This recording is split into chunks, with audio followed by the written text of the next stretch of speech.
So how do you pull tarot cards? It might seem really simple, but actually there are a lot of different techniques in pulling tarot. You will see those listed in your workbook. I'm also going to break down those steps for you a little bit later on. But what I really want you to understand in terms of how to pull tarot is that you cannot be wrong. Do it your way. For me, I pull tarot very intuitively. I actually don't follow any of the steps or any of the techniques, rather, that are in your guidebook because it feels too rigid for me and it actually makes me a little bit nervous. I'm like, oh, I have to follow these perfect organized shapes or this perfect way of pulling and I have to remember how to do it. That is getting my head involved when the whole intention is to quiet the mind and let the intuition and that beautiful channel space open.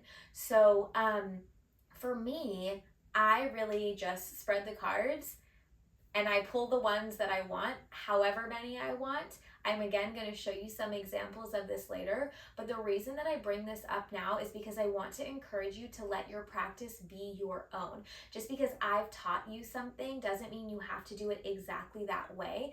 Experiment, see what feels good, see what feels right, see what allows you to really, really open and receive the information through your channel, through your intuition that really beautifully complements the information that you already know from the description of each card.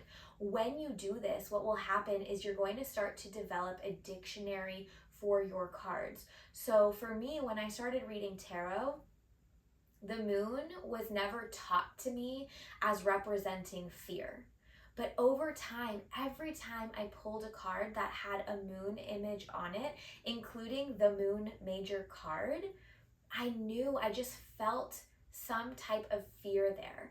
This feeling of, I don't know what's on the far side of the moon. The unknown scares me. And ever since then, for me, anytime I see a moon in a tarot card, I know that either myself or whoever I'm reading for is experiencing some type of fear or anxiety. Another example would be Four of Wands. I never learned that Four of Wands meant a pregnancy. But for me, over time, I just always had this feeling with Four of Wands that it meant a pregnancy.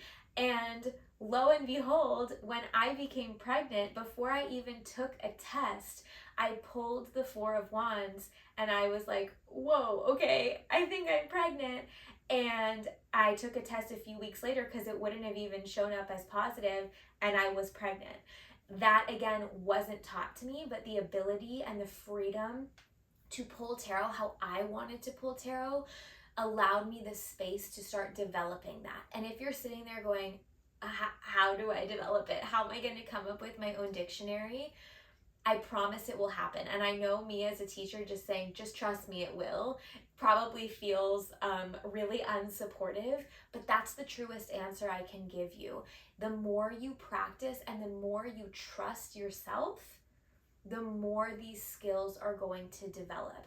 The only way to do tarot is to do tarot, right? The only way to become a confident tarot card reader is to actually practice reading tarot cards. And again, you're always going to have that foundational knowledge in the guidebook. Always, always, always. So you never have to fear, oh my gosh, what if I don't know the definition of this card? Because you'll always have that. But in addition, what makes really great tarot card readers, even for your own practice, is the ability to quiet the mind and let that space in.